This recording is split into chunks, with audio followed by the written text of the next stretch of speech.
Assalamualaikum warahmatullahi wabarakatuh. Oke, apa kabar semuanya?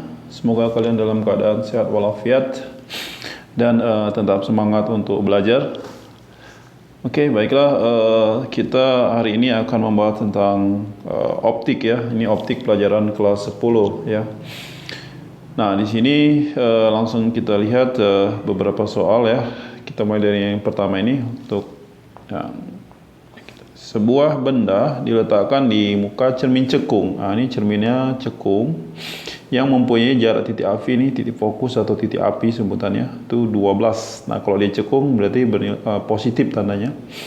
Agar terbentuk bayangan tegak. Nah, di sini katakannya tegak. Tegak berarti dia bersifat maya ya, diperbesar 2 kali dari semula. Ini perbesarannya 2. Maka benda tersebut harus diletakkan di muka cermin sejauh, nah diminta adalah S-nya gitu. Ditanyakan jarak dari cermin ke benda. Oke, baiklah kita coba lihat dari perbesaran. Perbesaran dimasukkan adalah bayangan ya. Jadi jarak bayangan ini S aksen dibagi sama S. Nah, seperti itu.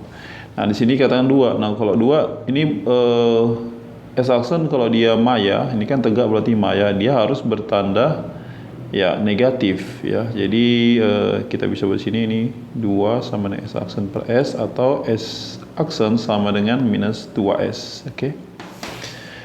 Nah, lalu tapi diminta S-nya bukan S aksen. Nah, jadi kita buat dari rumus jarak ya. Rumus jaraknya 1 per S tambah 1 per S aksen sama dengan 1 per F. Di sini S-nya mau kita cari, tapi di sini 1 per S aksen ada minus 2S sama dengan 1 per 12. Sama penyebutnya ini kita kali 2 ya, 2 per 2S, ini minus 1 per 2S, ini sama dengan 1 per 12. Nah, ini hasilnya jadi 1 per 2S sama dengan 1 per 12. Jadi kita peroleh hasilnya. Kalau di situ berarti 2S-nya sama dengan 12 sehingga S-nya adalah 6 cm. Jadi jawabannya 6 cm. Oke, cukup jelas ya. Oke, kita akan lanjut ke nomor berikutnya. Ya, nomor 2 lah ya. Kita kasih nama nomor 2. Sini cermin cekung A dan cermin, nah sini ada 2 cermin ya berarti. Cermin cekung A dan cermin cembung B berhadapan pada jarak, nih jarak mereka itu 70 cm satu terhadap lainnya. Masing-masing dengan jari-jari, ini jari-jari si A, ini RA, ini jari-jari si B, ini RB-nya. Sebuah benda tegak lurus sumbu utama berada 12 cm di depan cermin A. Ini SA kita anggap ya. Kita datang dari benda ke cermin A dahulu, yang kemudian dibentuk bayangan akhir oleh cermin B. Jadi A dulu, baru setelah itu B. Maka perbesaran benda total dan sifat bayangan akhirnya adalah. Oke, ini maksudnya berapa kali perbesarannya? Ya, jadi berapa kalinya? Jadi M-nya. Oke, kalau M-nya sebenarnya ini adalah perbesaran oleh cermin A dikali perbesaran oleh cermin B, seperti itu. B kita cari satu persatu.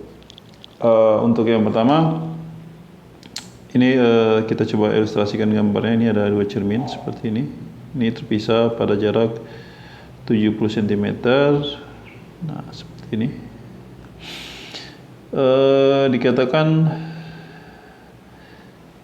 ini kita ambil fokusnya ya. Ini fokusnya si A 10 jadi ya. Jadi FA ini 10 cm. Untuk si FB-nya kita ambil tadi kan 30 berarti 15 dibagi 2 ya cm. Karena si B cembung ini kita buat negatif tandanya. Nah, jadi ini kita anggap si A dulu, baru habis itu ini si B. Oke, coba sekarang kita coba hitung ya. Oke, sebentar ya. Oke, kita lanjut lagi. Oke, kita lihat di soal ada jarak ini 12 cm dari A, itu kita buat SA adalah 12 cm. Jadi kita hitung dulu ini dari A untuk cermin A ya. Jadi untuk cermin A, 1/S A ditambah 1/S A aksen ini sama dengan 1/FA. Oke, 1/SA nya 12 ditambah 1/SA aksen sama dengan 1/10. SA aksen sama dengan 1/10 dikurang 1/12. Wah, ini ke berapa angkanya ya? Kelihatannya ke 60 ya, kali 5. Oke, 60 berarti ini 6/60 dikurang jadi 5/60 sehingga dapatnya 1/60. Maka kita peroleh SA aksen adalah 60 cm. Kalau dia positif berarti di depan cermin. Ya, jadi depan cermin 60 cm. Jadi dari A. Oke, awalnya tadi SA-nya 12 katakanlah di sini misalnya benda awalnya. Tapi di sini positif ya. Berarti di depan kita buat seperti ini. Ini bayangannya. Jadi ini kalau ini kita buat nih H, di sini nanti H aksen. Ya, itu yang pertama. Nah, artinya jarak untuk si B kita perhatikan sini kan coba ya, ini mungkin kita kasih warna merah. Nah, yang ini kan tadi SA. Sedangkan ini ke sini jadi SA aksen. Maka SB-nya jadi berapa? Sisanya nih ya. Inilah SB aksennya gitu. Sehingga kita peroleh SB aksennya. Jadi untuk cermin B ya. Jadi SB-nya kita gunakan ini jadi 70 ya, nampak dari gambar ini. Coba perhatikan 70 dikurang 60. Sini sama dengan 10 cm. Nah, kita gunakan rumus jarak ya. Jadi 1/SB ditambah 1/SB aksen sama dengan 1/FB. Jadi 1/SB-nya ini 10 ditambah 1/SB aksen, sini sama dengan 1/. Nah, FB tadi berapa di soal? FB minus 15. Jadi 1/15 kita peroleh SB aksen adalah min 1/15 dikurang 1/10 ke angka 30 ya. Jadi min 2/30 dikurang 3 ya. 3/30. Jadi kita peroleh jawaban ini minus 5/30. Itu SB, kita dapat SB aksennya dari situ. Jadi minus 6 ya. Minus 6 cm. Nah, kalau perbesaran totalnya, ini kan tadi ya untuk S aksen A ya per SA kali SB aksen per SP.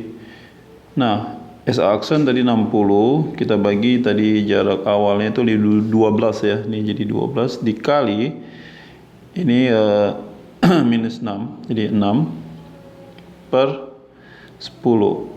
Oke, ini jadi hasilnya adalah kita bagi 6, ini 1 bagi 6 ini 2. Oke, jadi ini bagi lagi 6. Jadi 3. Oke, kita dapat hasilnya 3 kali. Oke, 3 kali jawabannya, jadi 3. Nah, kalau dia bayangannya di sini kita lihat akhirnya dia minus ya, berarti dia bayangannya bersifat maya nantinya. Oke. Baiklah, kita akan lanjut baru nomor 2 ya. Kita lanjut ke nomor berikutnya. Sini nomor 3. Oke, nomor 3. Sebuah lensa berindeks bias 16 dioptri. Nah, indeks bias itu kita tahu di P sama dengan 1/F ya. Ini kalau dia di suatu medium, ini kita buat N lensanya kurang N medium bagi sama N mediumnya kali 1/R1 tambah 1/R2. Nah, seperti ini. Nah, jadi kelihatan di sini kan dia tetap sama, jadi NL mediumnya.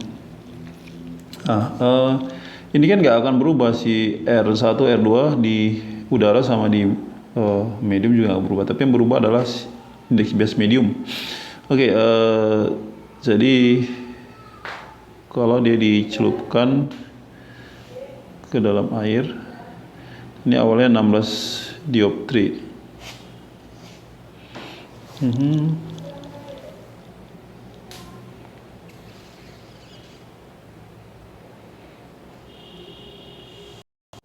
Oke, di sini yang perlu kita tambahkan, kita soalnya kurang jelas ya. Di sini harus ada indeks bias lensanya dulu.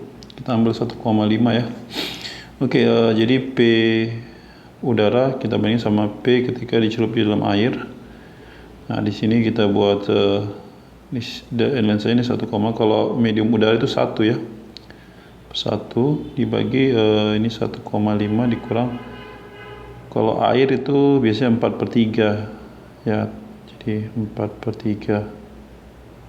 Oke, itu memang harusnya dijelaskan tadi. Jadi lens air, kalau udara 1, ini bias udara itu 1, kalau air itu sekitar 4/3. Nah, di sini R-nya kita nggak gunakan karena kan tadi tetap. Nah, di sini kita dapat hasilnya ini 0,5/1 ya.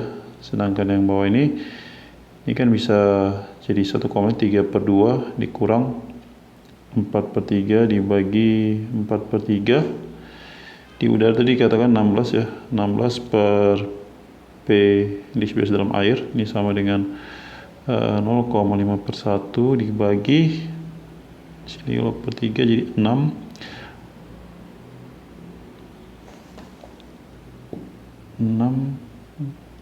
3/2. Oke, 9 dikurang 8 ya, ini 9 dikurang 8 jadi 1/6. Ini bisa kita kali dengan 3/4. Oke, ini jadi sini 2, ini jadi 1/8. Jadi ini hasilnya 1/8, berarti 0,5/1 dibagi 1/8. Kalau kita integrasi 8 dikali 0,5 itu 4/1 ya. Jadi PA kali 4 seperti ini sama dengan 16, sedangkan PA-nya jadi 16 dibagi 4 atau 4 dioptri ya, seperti itu. Oke, kita lanjut nomor berikutnya, nomor berapa? Nomor 4 ya. Teropong bintang dengan perbesaran, di sini dikatakannya M-nya adalah 30 kali. Jika panjang titik fokus lensa okuler dikasih tahu FOK 5 cm. Nah, diminta adalah D. Sedangkan D ini adalah panjang teropong itu FOK ditambah FOB. Nah, sedangkan M adalah ya FOB per FOK. Di sini kita dapat 30. Soal FOB kita cari dulu. Per FOK berapa ya tadi? 5 ya. Sehingga FOB adalah 5, jadi 150 cm, sehingga kita peroleh D-nya FOK tadi 5 ya kan, ditambah FOB-nya 150, sehingga kita dapat jawabannya adalah 155 cm. Oke, ya cukup sederhana, mudah ya. Lanjut nomor berikutnya ya, nomor 5 ya, ini ada teori. Jika benda diletakkan pada pertengahan titik api dan permukaan cermin cekung ya. Nah, jadi kita ilustrasikan dulu. Ya, seperti ini cermin cekungnya. Di sini ada F, di sini pusat kelengkungan. Nah, di tengah-tengah di sini diletakkan. Nah, jadi ini bisa kita ambil S-nya. Ini S ya. Berarti S-nya di tengah pertengahan. Jadi S ini sama dengan setengah dari F-nya. Ya, coba kita hitung ya. Jadi pakai jarak ya, jadi 1/S tambah 1/S aksen sama dengan 1/F. Sini 1/setengah F ya, tambah 1/S aksen sama dengan 1/F. Jadi 1/S aksen sama dengan 1/F dikurang, ini kan jadi ke atas D2-nya ya, 2/F. Sehingga dapat S aksen adalah ini sama dengan min 1/F ya. Jadi ini min F. Minus menyatakan dia terletak di belakang cermin atau maya ya, jadi dia maya ini benar karena dia negatif tandanya. Nah, S aksen negatif berarti bersifat maya dan tegak. Ya, maya dan juga tegak ya. Berarti ini juga benar. Diperbesar 2 kali salah ya, karena coba benar nggak ya? Benar ya. M sama dengan S aksen per S ya. Nah, S aksennya itu kan min F ya, jadi F per setengah F ya, bagus 2 kali. Diperbesar 2 kali juga betul. Nah, sini jarak bayangan sama dengan jarak fokus. Jarak bayangan dari S aksennya ini. Betul ya, jarak bayangan sama jarak fokus. Berarti semuanya benar. Jadi jawabannya 1, 2, 3, dan 4 yang benar. Oke. Saya rasa sekian dulu untuk hari ini. Semoga bermanfaat. Ya, untuk materi kali ini mudah-mudahan kalian sudah bisa memahaminya. Terima kasih. Assalamualaikum warahmatullahi wabarakatuh.